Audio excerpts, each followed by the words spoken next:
I mean, I've heard of it, but I don't know what it is. There was something about it on the internet last night about, I think something getting approved about the smart grid. It's a very good idea. It would make a huge difference if it's implied right and if it actually works. That's the direction we're moving, but I don't know a lot of the details.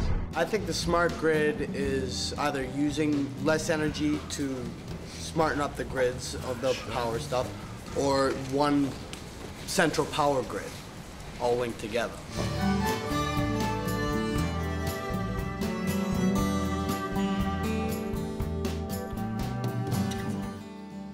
Grid is the power lines that start from the power plant, go through the transmission towers, then go through the distribution circuits, and then finally connect to the house. So there's a lot of miles and miles and miles of wire that has to become smart before the grid can actually be called a smart grid.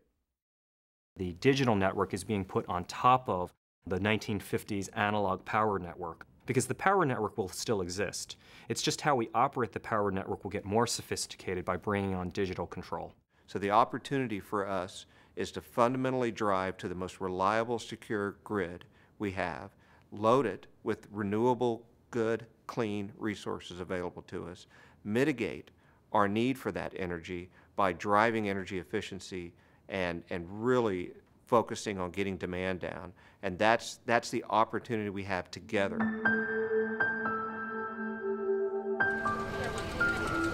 So we get the same weather that our customers get. We're affected the exact same way. If we get a snowstorm, we're impacted as well, trying to get to work or trying to get, our children up to school.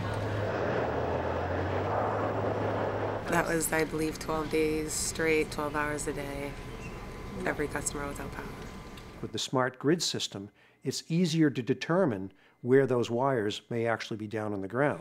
Okay, well, if we have a storm situation where we have a circuit that comes out, so this will allow us to zoom into a particular street, and we can see, okay, here's where the problem is. We have 2 trucks that are pretty close that we can send over there right away to fix the problem and get the people back as soon as we possibly can.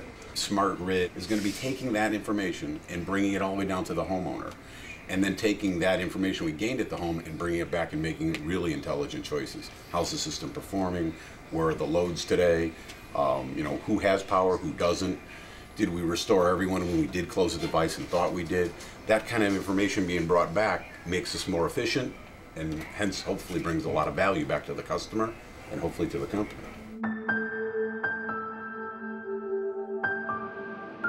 The power that's generated here, if it's not used on site, is fed back into the distribution grid.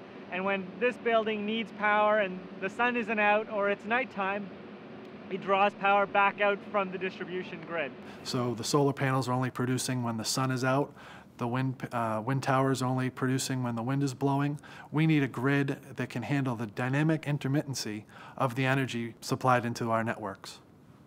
Safety is paramount to all of the operations of the grid network. So knowing when service is alive, knowing when protection devices have to be updated and modified are going to be essential operating requirements for a smart grid going forward.